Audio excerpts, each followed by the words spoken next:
everybody. Welcome to the Kimberly Cloud Show. I'm your host, Kimberly Cloud.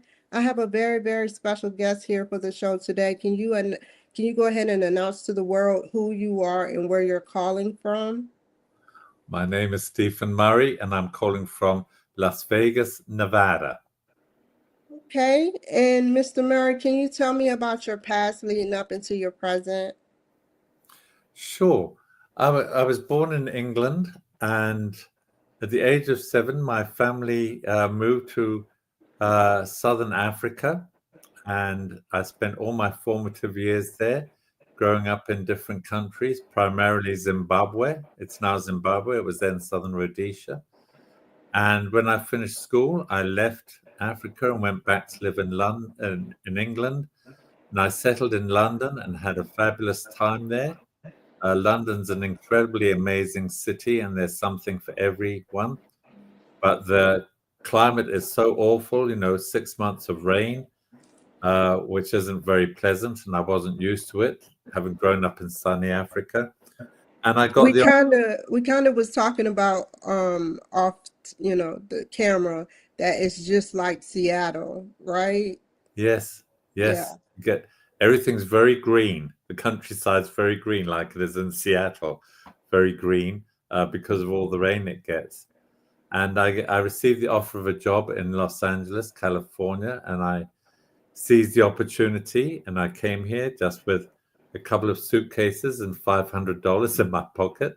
But I had a job to come to, and I spent 27 very happy years in California, and I started my own business. And it was a partnership. There was just the two of us in the business. And then after 27 years, the traffic just got too heavy, and it got a little bit too difficult to do business. So we moved to Las Vegas and moved the business here. But while I was in Los Angeles, we were able to travel extensively throughout the world. We've been to all 5 different continents.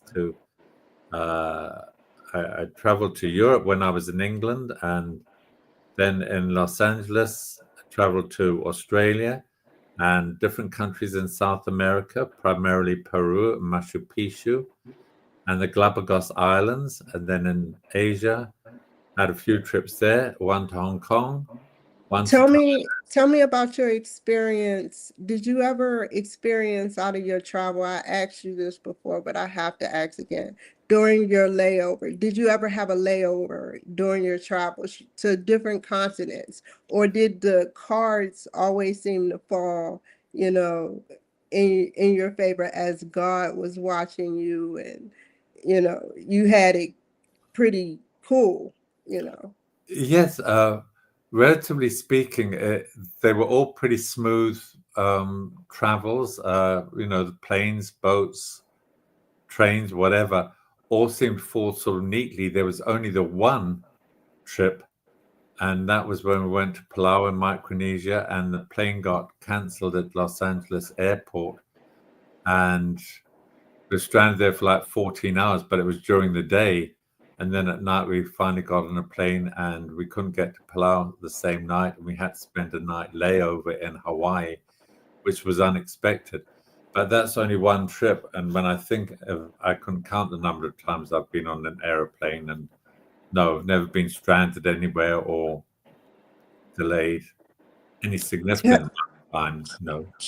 Well said. Can you tell me about the food atmosphere? Because, each, continent or country have different foods that they love to eat. Tell me about your experience on however many you can remember continents or countries that stuck out to you, the food and how you had to eat it, to the texture.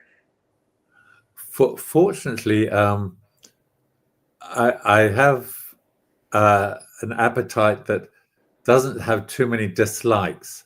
The only food that I can't eat, strangely enough, is Mexican food. For some reason, there's something in it I can't eat, the tacos or the enchiladas. But anywhere else, whether it was in South America or Thailand, I love Thai food. Um, certainly South America. We had no problems with any of the food. We always try to sample the different restaurants, so we get to eat some of the local foods. But most places now, there's always American restaurants. So if you don't feel comfortable with eating the local food, you can always find American restaurants. Of course, there's Were you McDonald's w- everywhere, but were you spiritually bound by some of the foods that you ate that connected you to the actual continent or countries? not by the food. Um, we we work. I was connected, as was my business partner, in different ways to certain countries. For example, Bhutan, up in the Himalayas, felt a very spiritual connection to that country, not necessarily because of the food, but just their whole way of life. That it's primarily a Buddhist country, and they consider the mountains sacred, and they limit the number of tourists in so they don't destroy the country. And they're just a very, very giving nature. It's a very poor country, but very, very giving in nature. There's Do nothing they won't do for you. Nothing. do they dig like underground? Like, do they sort of like what happens in certain other countries? Because, if they consider the mountains sacred, you know, for thousands of years, people have been living underground, certain tribes and stuff. You know what I mean? Yeah, they didn't live underground or have anything underground. They had what they call zongs, Zhongs, and they were huge, big fortresses, and that's where a lot of the monks and would go and live and pray. But they were above ground, but it was in a huge, big castle, like a castle, and they were all throughout the country. And typically, they only allow people into those zongs if they are practicing the Buddhist faith. They will only allow them in. We were fortunate enough we were allowed to go in because we respected their customs. If we ever went into one of their temples, regular temples, we saw how they bowed and we bowed along with them, and we respected their customs. Yeah. And that Yeah. makes a world of difference. So Buddhism, what does it represent? I don't know. I hear the word, Buddhism, Hinduism, and other spiritualities, but what does Buddhism represent to you in your words? Well, the way I saw it, the way I see it is, as I mentioned, they are very, very giving people. They put themselves last. Um, they're always there trying to better other people. Um, for example, there's no government assistance there. If you fell out of your job or work, your family and friends will be expected to support you and take care of you until you're able to get back on your own feet. If they can't help you, if they're not in a position to help you, the government will put you to work on a farm or something like that, and they will pay you, but you will work on a farm. But there is assistance there, but it's not just handouts from the government. It's everybody has to work together, and even the government. It's a monarchy. It's a monarchy system, but the monarch has a third of the country. The people have a third of the representatives, and the monks have a third. I'm sorry, the monarch has a third of the representatives in government. So it's everybody's covered, and thought about. It's What the country is this again? Bhutan. It's spelled Bhutan? Bhutan, and It's right in the heart of Asia. It's just southwest of Tibet and northeast of India. It's a very, very small country, and as I said, they allow very limited tourists to go in there because they don't want to have their culture very disrupted. They don't want it changed at all. Very, very primitive, but as I said, they will do Very anything. smart. Very smart. And just to give you one little example, there's no straight roads in the country. It's uphill and down dale. It's very mountainous, beautiful scenery. And they have a tour guide. They provide the transport. You can't have your own rent-a-car. But we're driving along, and all of a sudden, we pulled over, and there were two young girls working on the side of the street. And they said, "Do you mind if we pick them up?" And I thought they were related. We said no. So these two little girls popped in. We traveled about 2 or 3 miles. Then all of a sudden, the girls jumped out. And I said, "Did you know them?" They said, "No, but that's what they do. The kids were going home from school. There are no buses, so they're walking. And if you're going by in a car, you stop and you give everybody a ride to where they need to go, whether you know them or not." We wouldn't consider doing that here in our country. We wouldn't just stop and pick kids up and take them home. Parents wouldn't have it. But that's just their way of life. It's all giving and the betterment for your fellow human being. And how long have they practiced this? How many years are they behind us on technology or, you know, things? I think they're catching up fast, but when it's now almost 20 years ago since we were there, but at that time they had only just got DVDs and Whoa. DVD players, and they didn't have things like cell phones or anything like that. As I said, it was very, very primitive, and there are no restaurants. Even in the capital city, there were no real restaurants. We ate in the hotels, and it was all like a buffet style. If you had to say how life should change for them for the better without disrupting their community or their territory, what would you say to them? Because maybe one day they can see this footage.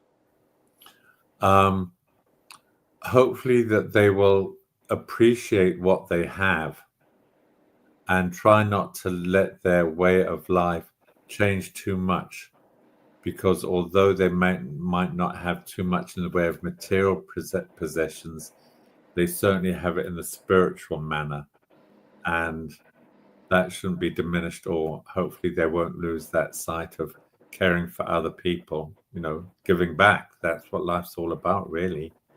Giving back to others, making the world a better place than they found it. Yeah. And you do that a lot, don't you? Tell me about what you do now.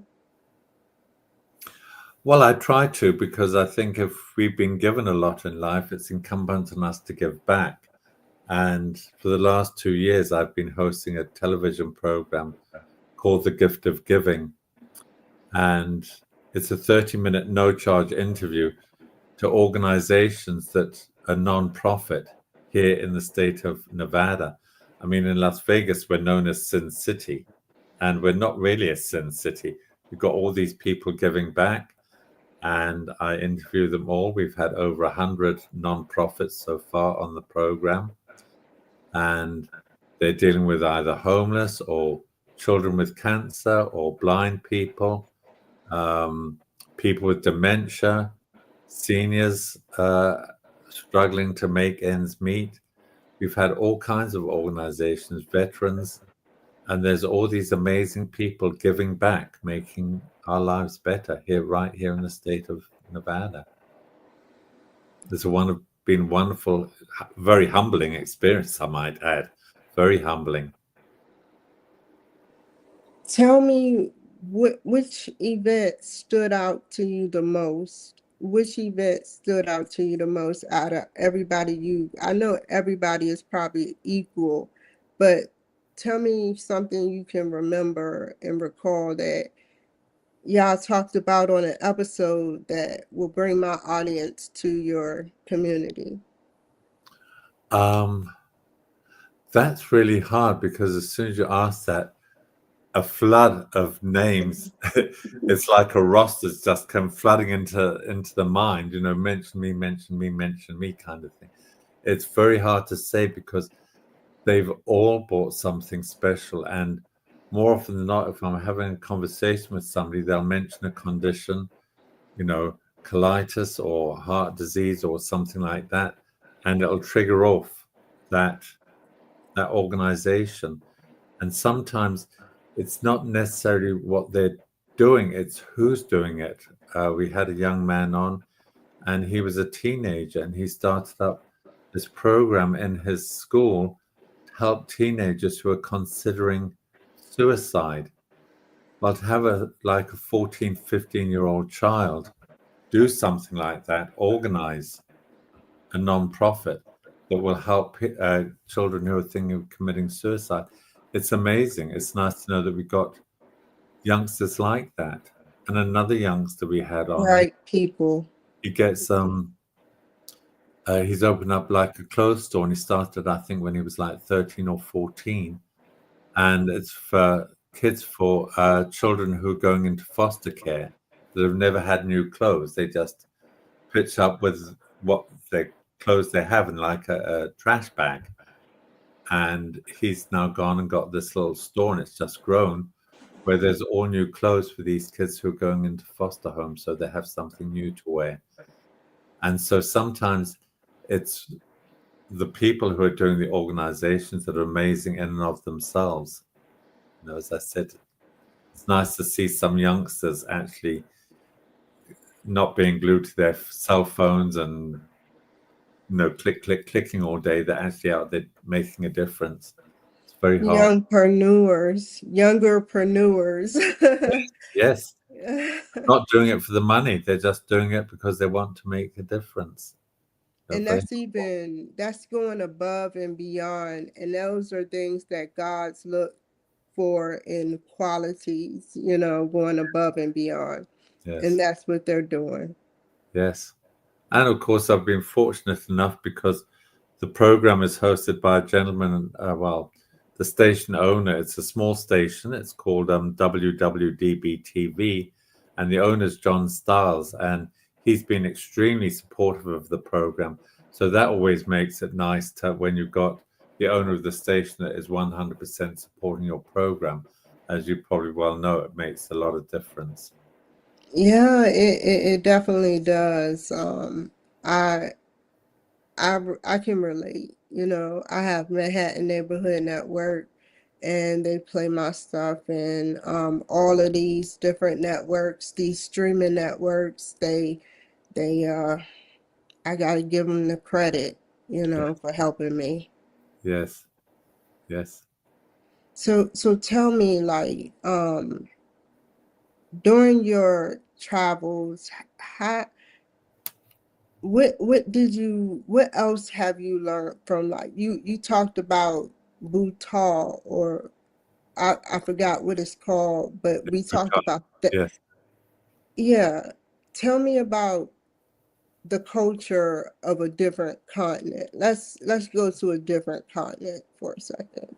What are the differences between those continents, and how do you what did you learn? I think, Kimberly, it's not, the differences aren't always necessarily continent. They're more individual countries, because when you think about it, we live here in the United States. To the north of us, we've got Canada. To the south, we've got Mexico. Mexican culture is very, very different from the American, as is Canada. The way they live in Canada, and their culture's very, very different from ours.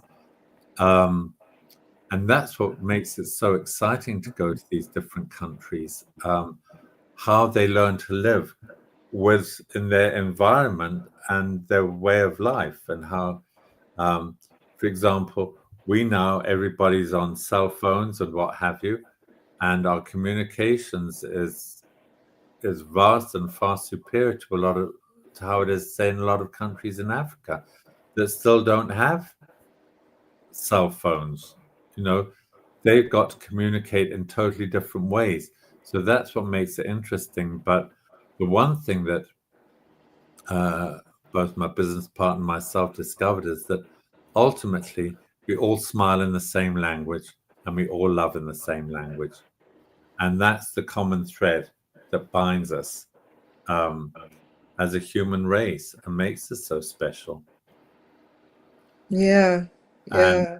just to sort of diversify a little bit and going back to your original question, when we went to Tahiti in French Polynesia, it was just after 9/11, when we had that terrible tragedy in New York and the Pentagon.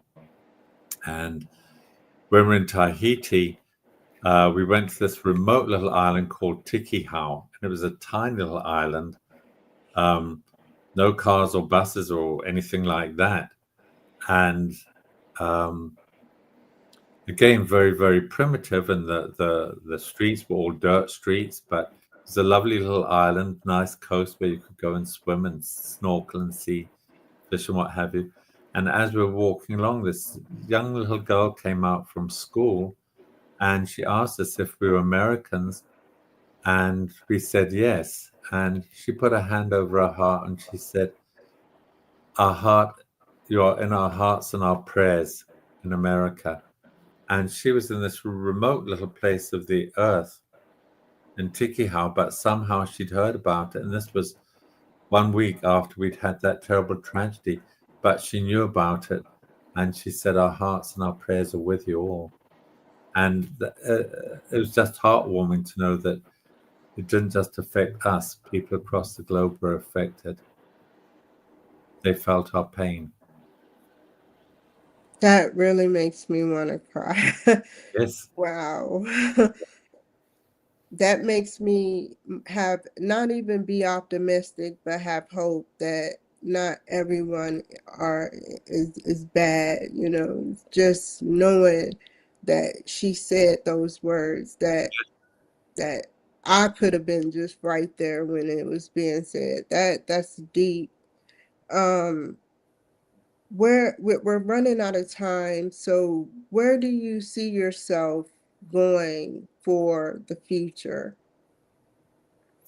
Um, that's a tough one, because my business partner and myself shut down the business at the end of 2023, and we had all these plans for traveling. And unfortunately, my business partner, and he's my closest friend, passed away in July of this year after I'm 18 so months. sorry to Uh, hear that. Thank you. So a lot of the plans have now, the plans of places that we're going to go to together, like driving across the southern states of America, going from the West Coast to the East Coast through all those lovely southern states. I don't know as I want to do that by myself now. So right now is a time, I guess, of reflection and taking stock and figuring out where I want to go and what I want to do. But right now, I will continue writing my books. I've written 6 books, and I'll continue to do the TV show while I catch my breath and think, okay, what path do I want to go? And we're coming up to the end of the year, so after this year winds down, hopefully I'll be able to start the new year with some optimism. Tell me more about your books. We got like 7 or 6 minutes, so tell me about your books. Well, I started out, believe it or not, writing a book about my travels, because I've been ultimately to 41 different countries. And you were talking about the differences, and the book was going to be all about the different cultures in these different countries. How food differed, how their clothes differed, how their way of lives were different. And I spent 2 years writing that, and I took it to be published, and I was told, "Oh, nobody reads stuff like that. You need to write women's fiction." I knew nothing about women's fiction, but I discovered a joy of writing, and I joined a group that helps you write. They help criticize and offer constructive suggestions. And I thought, I really want to continue writing, and as little as I know about women's fiction, I'm going to have a stab. And so I wrote a book about called The Chapel of Eternal Love. It's about a fictional Las Vegas wedding chapel, because we are the marriage capital of the world. So I wrote this fictional book. The reader spends a day at the wedding chapel, and you meet all these couples as they come and go, why they've fallen in love, and why they come to get married in Las Vegas. And even though it's fiction, people wanted to know what happened to the couples after they left the chapel. So my second book was a sequel called Return to the Chapel of Eternal Love, and it revisits all the couples in the first book. So that 5 years down the road and where their journeys have taken them. So those are my like mainstream fiction. Then I have got a cozy murder mystery it's about a wealthy Beverly Hills couple. They're celebrating their silver wedding anniversary, and they take their close friends and family on the Queen Elizabeth II, that luxury liner, to celebrate. And of course, it's all very opulent and extravagant and excess. They all fly to England and catch the ship coming back to New York. And as they're coming back, one of the party gets murdered. So that's a nice, cozy murder mystery. And then I have a crime fiction set in Las Vegas. And it's about three ladies who work for the most exclusive escort agency in Las Vegas. And the guy that runs it treats them like dirt. So they decide they're going to come up with a perfect crime to get rid of him. And you're with them as they plot and they plan, they connive and they scheme and execute the murder. Then, of course, the mystery is, did they actually come up with a perfect crime, or did they overlook one little detail that brings everything crashing down? Then I've got a nice, warm, fuzzy, feel-good Christmas book. It's called Discovering the Christmas Spirit. It's just nice, warm, feel-good, and obviously in time for the holidays. And then I have a light-hearted paranormal book called Yours in Spirit. And it's about a spirit that occupies a house in the south of England, and an American widow. She's recently lost her husband. She goes and she buys this house in England, not knowing that a spirit lives there. And now the two of them have got to learn to coexist. So that's a light-hearted paranormal. And those are the 6 books in a nutshell. Okay. Wow, that is amazing. Those are so wonderful, very interesting, strong dialogue, very good with keywords of books. So how can the people reach you? If they want to, if they're interested in the books, they can go to the website, which is www.author.Stephen and it's as it's spelled there on the TV screen, stephenmurray.com. And if they want to reach out to me via email, they can reach me at Stephen@Cassandra's, CASANDRAS.net. And I'd love to hear from any of them if they've got any questions or comments. Love to hear from them. Thank you so much, Mr. Murray. Stay on the line for a second. Thank you guys for joining my show today. You take care, be safe, and I will see you guys another time. Thank you for having me. You're welcome. Never waste my time, you all I want.